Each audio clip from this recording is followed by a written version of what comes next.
Thanks again for tuning in to the Sonship Sports Channel, and welcome back to ATG, All Things Gridiron. Chris here. Sorry about the missed episode on Tuesday night. We had some technical difficulties, which means things didn't work right for me, and my wife wasn't here to help me fix them. So we're going to cover the AFC East. But first, let's get right into some training camp news. Lots of injuries already. In a previous episode, we talked about how that was going to change the landscape. So let's take a look at some of these. Newly signed offensive lineman, former Pro Bowler Trey Turner for the New Orleans Saints, out for the rest of the season with a torn quad. So that is going to hurt the depth on that team. They had just signed him. Probably the two biggest injuries that we're talking about. Number one, Joe Burrow, quarterback of the Cincinnati Bengals, had that calf injury the other day. Pretty scary. Today it's come down that he's going to miss several weeks. Does that mean 3? Does that mean 4? Does that mean into the first quarter of the regular season? We don't know. Unfortunately, we do know something about Jalen Ramsey of the Miami Dolphins. Highly touted free agent this past offseason that signed with Miami to make an incredible duo with Xavier Howard. Unfortunately, it looks like it's probably going to be December before the Dolphins are able to get Jalen Ramsey on the field. A torn meniscus that he had surgery on today, and we will see exactly how his rehabilitation goes. Hopefully he can be back sooner rather than later.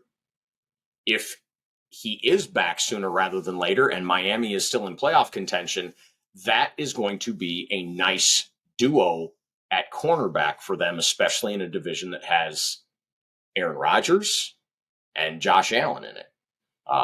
Sorry, Mac Jones, not showing you any disrespect here, but so far, Mac hasn't proven to be what the other two guys are, but he's got some nice pieces around him today too.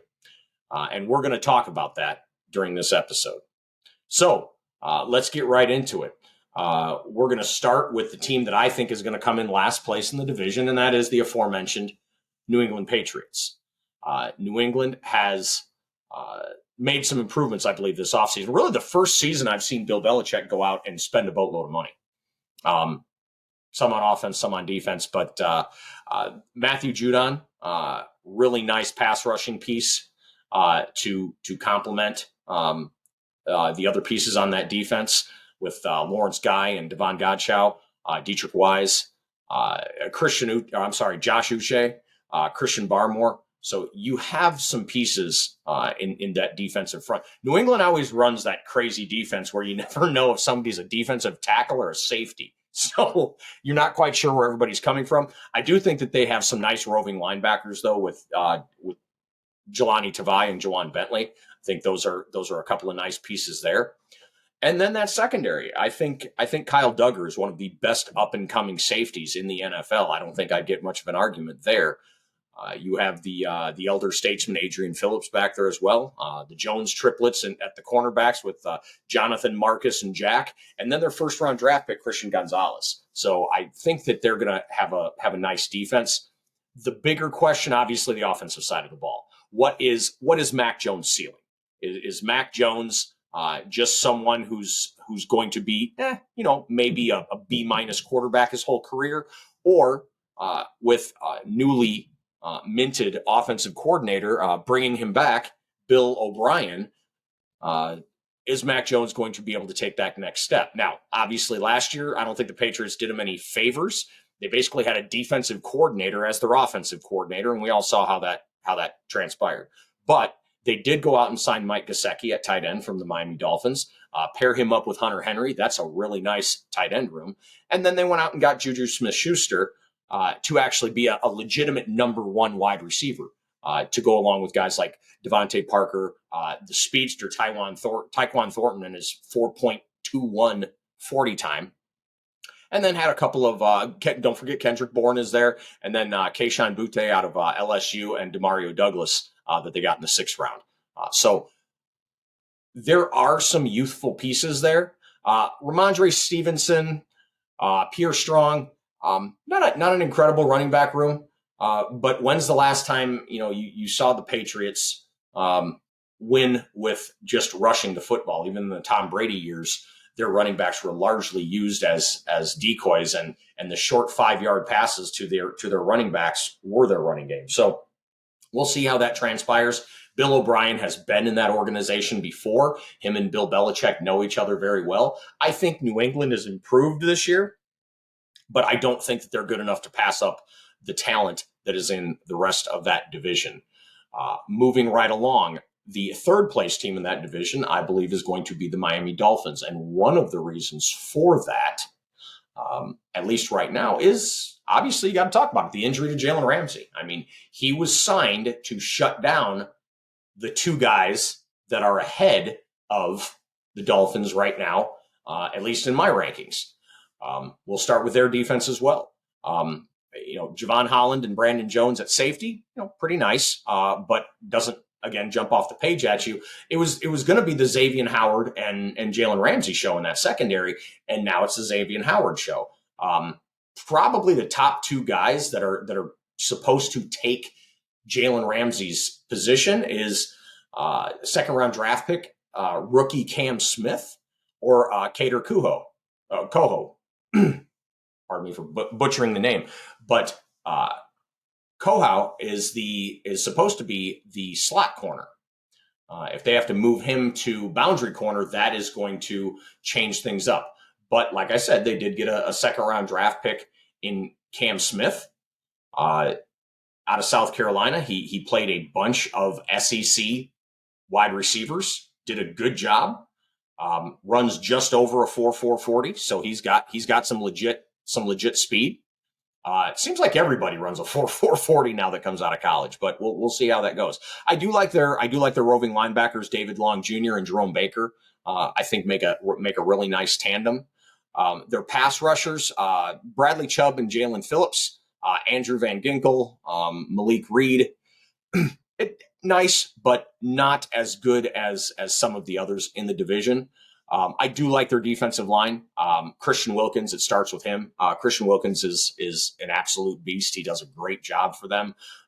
Raekwon Davis, Zach Seiler, a couple other nice defensive linemen. So I think the Dolphins' defense is going to be okay. It would be close to what I would consider elite if Jalen Ramsey started the season with them. Okay, so let's talk about the offense. We saw this team as a almost guaranteed playoff team until Tua Tagovailoa got injured, got his concussion, I believe, against the Green Bay Packers. And after that, hell let loose for recess with this team.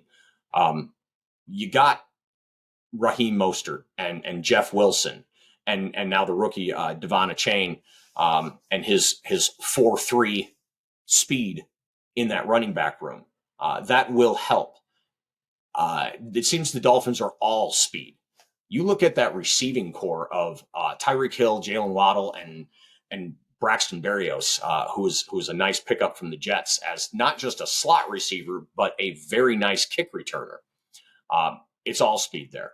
Not crazy about their tight end room. Durham Smythe out of Notre Dame is their number one tight end right now. I think that's going to change by the end of the year. You've got three guys behind him, Saubert, Connor, and Higgins. Higgins, obviously a rookie this year, a 6th-round draft pick. I think any of them could step up as well. Offensive line, we'll have to see. I like Teron Armstead. I like Connor Williams. I like Robert Hunt. Some nice pieces there. Not crazy about any offensive line in this division. I think Miami's is probably as good as anybody's. But there's a lot of big names that are already on PUP right now, and we'll have to see what that looks like for all of these teams. Protecting the quarterbacks in this division, whether you're talking about injury-prone Tua or you're talking about possible MVP candidates like Josh Allen and Aaron Rodgers, is going to be enormous in this division because there are some good pass rushers here. So moving on to my second-place team, the New York Jets. The Jets are an interesting team. They potentially could be explosive. They could potentially end up with a losing record. I think it begins and ends with, obviously, the new gunslinger in town, Aaron Rodgers, longtime Green Bay Packers Super Bowl champion, 4-time MVP. You guys know the resume that this man has. Green Bay is going to be very interested in how the Jets perform this year too, because they need Aaron Rodgers to stay on the field for 65% of the snaps, so that second-round draft pick turns into a first-round draft pick for the Packers next year. However, that may be easier said than done. I think the New York Jets have the best running back room with Breece Hall and Michael Carter already, and it sounds like they're about to sign Dalvin Cook. So that's going to be a great running back room. Wide receivers, Garrett Wilson is turning into one of the studs of this league. I think they're going to be fine there. Alan Lazard is, in my opinion, a poor man's Hines Ward.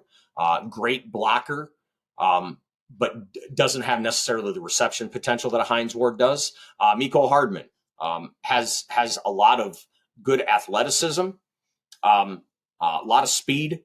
Came out running a 4.31, but never really became what Kansas City wanted him to become when he played for the Chiefs. So we'll see if playing with Aaron helps that out. They also have Aaron's old buddy Randall Cobb there as well. Corey Davis still in town. So there's some pieces in the wide receiver room that I really do like.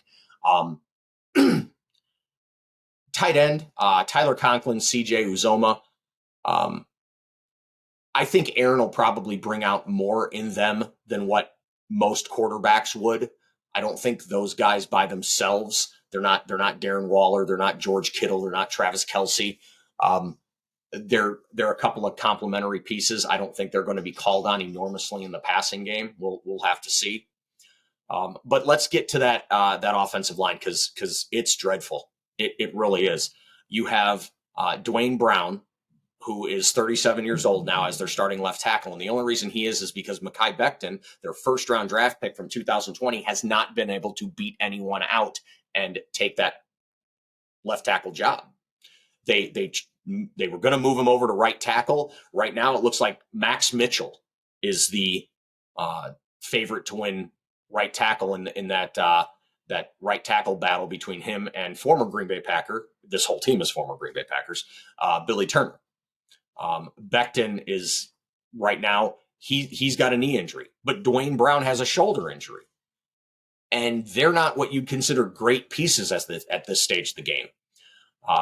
There's a center battle going on between Connor McGovern and Joe Tippmann that it looks like Tippmann has a good chance to win, but he's a rookie, and you kind of know how Aaron is with rookies.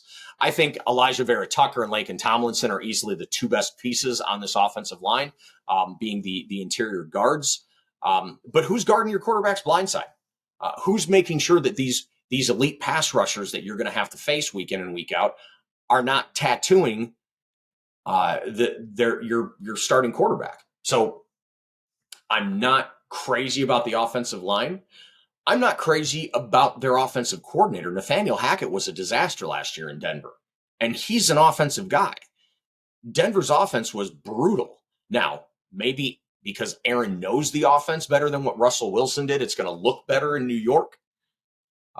But it doesn't really matter what skill position pieces that the Jets have, and they do have some nice ones. If the opposing team is in their backfield 2 seconds after the snap, it's not going to matter. So moving on to who I think is going to end up being the number one team in this division this year. Once again, I believe it's going to be the Buffalo Bills. Last year, you saw a slight decline towards the end of the year in Josh Allen. I think he missed Brian Daboll. I really do. And hopefully his offense coordinator, Ken Dorsey, and Sean McDermott are going to be able to right the ship this offseason. And we're going to see the old Josh Allen again. But because the last 5 games of last year didn't look like him. But then all of a sudden, Daniel Jones plays his heart out under Brian Daboll and just signed a $40 million a year contract for the Giants. And most people thought last year was going to be his last year with New York. Um, and it just didn't turn out that way. Brian Daboll has turned into a legitimate quarterback whisperer. You saw how good Daniel Jones played. And I'm not going to say bad, but less than what you'd come to expect from Josh Allen. Now, when Josh Allen is clicking, and if they get whatever they need fixed and help his fundamentals out this offseason, Josh Allen is a threat to win the MVP every single year. He's got the arm. He's got the mobility. He's got the strength in the running game. Obviously, you see what he can do throwing the ball. There's just not really a weakness to his game if he's on. So, moving on from there, I think probably the weakest running back room in this division belongs to the Bills. James Cook, Damian Harris, the old man Latavius Murray. That's not going to strike fear into anybody's heart, but I think that James Cook is a nice running back. But in this world where running backs, you don't have to have Saquon Barkley, you don't have to have Josh Jacobs. I mean, Josh Jacobs has put up great numbers every year with the Raiders. When's the last time you've seen the Raiders in the AFC Championship? So not having the best running back room in the division isn't always the worst thing. Now, I do think that they have an incredible tight end room. Obviously, the first-round draft pick, Dalton Kincaid, first tight end taken off the board this year. Dalton Kincaid, great tight end out of Utah. He was the I don't know if you want to say consensus best tight end on the board, but he definitely was one of those top 4 tight ends when you talk about some of those other guys like Musgrave from Green Bay and a couple of the other ones, Michael Mayer that went to the Raiders. But Kincaid got picked first. He was a first rounder for Buffalo, and they also have Dawson Knox, who is penciled in as their starter right now. So you get a lot of sets where you get both Knox and Kincaid on the field, and it could cause some serious damage, especially because you still have to guard Stephon Diggs and Gabe Davis. And then they drafted Justin Shorter this year out of Florida, who also had a nice stint with Penn State. So I think that the Bills' offensive weapons are pretty legit. The offensive line, again, kind of scares me. Left tackle, I think, is fine. I think that's the one area, and that's why I don't consider it as big of a threat, because Deion Dawkins is a good left tackle, and he's guarding the blind side of Josh Allen. Probably the other, what I would call good offensive lineman that they have is Mitch Morse, their center, and he has to make sure that all the pieces on the offensive line are moving in the direction they're supposed to. He calls the line. So your left tackle and your center are legit. If the other 3 are average or below average, the right side is usually your run side anyway, if you're not going to run the ball a whole lot. So if you're going to pick your 2 best offensive linemen out of 5, I would probably say you want it to be the center and the left tackle. So let's talk about the defensive side of the ball. I think that if they stay healthy, the Buffalo Bills are going to have one heck of a resurgence this year. You saw how the defense was playing the beginning of last year, and then Von Miller and Micah Hyde got hurt.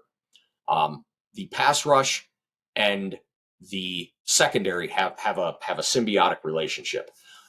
A lot of secondaries in the NFL are good because the pass rush is great. Look at the Dallas Cowboys. Trevon Diggs just signed a $100 million contract, basically. When Micah Parsons and Marcus Lawrence are getting after that quarterback, it makes his job a lot easier. Well, when Von Miller, Greg Russo, Shaq Lawson, Leonard Floyd, Ed Oliver, DaQuan Jones, that's a deep defensive line. They've got a lot of pieces they can throw at you, which is going to make life easy. And first of all, folks, Tre'Davious White doesn't need you to make life easy for him. He's good enough on his own. But when you have a pass rush like that, it's going to help him out greatly. You also have last year's first-round draft pick, Khair Elam. He's in the mix as well. And then you have Poyer and Hyde that might be the best safety tandem in the NFL. So I think that they've got an incredible secondary when healthy. I think they have an incredible pass rush and defensive line when healthy. And in the middle, Matt Milano has turned into one of the best roving linebackers in the NFL out of fifth rounder out of Boston College. I don't know what more you want out of a linebacker than what Matt Milano gives you. So I think the Bills are the class of this division. When it comes to special teams, I think the Bills probably have the best kicking game. I would say the Jets probably have the best punting game all the way around. And when it comes to the return game, I'm going to go with Buffalo again. I think Nyheim Hines is probably the best returner in this division, and he's always a threat to break one. So, like I said, I think the class of the division is the Bills, but this division could be a bloodbath. You have a lot of talent in this division. I think this division is going to be decided by injuries because I don't think that the offensive lines are going to hold up all season long. They're not very deep. I think you're probably going to see, and I hate to say this, I hate to make a prediction like this, but I think you're going to see at least one starting quarterback finish the season on IR because of it. I think a lot of these teams spent money on special teams and flash pieces that, don't get me wrong, you need them. You got to score in this league. But you also have to protect your quarterback. And I'm not seeing as much out of the AFC East protecting the quarterback as I have on other teams. So I think that this could be a very interesting division. It's a very talented division. It's one of those divisions, though, that even if you win this division, you're not going to come out of it unscathed. I don't think there's any team in this division that goes 6-0. The Bills won't, the Jets won't, the Dolphins won't. They won't go 6-0. There's just too much talent. I think New England, who's going to finish last in this division, there could be 2 or 3 other divisions in the NFL, possibly the AFC South, possibly the NFC North, possibly the NFC South, that if the Patriots were in that division, they might be the odds-on favorite to win it. So this division is uber talented, except largely at the offensive line. Each team has a couple of nice pieces there. But yes, you could see a very talented team win this division and maybe be the 3rd seed in the AFC because of the schedule they're going to have to play. I know there's a lot of hype around Aaron Rodgers coming to the Jets. Do yourself a favor. Go take a look at the first 10 games of the Jets season. Just look at the first 6 games of the Jets season. And then you're going to be like, oh, that's what Chris is talking about. Yeah, the AFC East as a whole doesn't have a really easy schedule this year for the teams that they're all playing. So it's going to be interesting to watch. It's going to be a lot of fun to watch. I want to thank everybody for tuning in again to the Sonship Sports Channel, ATG, All Things Gridiron. Hit the like button, smash that subscribe button, leave a comment or two. Let us know how I'm doing. Good comments, bad comments, all comments. We will be back very shortly, no later than Tuesday, hopefully, if there's no more technical difficulties, with our next round of previews. Largely going to be looking at the NFC East. See how the Eagles and the Giants and the Commanders and them boys are doing. So thanks again for joining us today, and I will see you soon.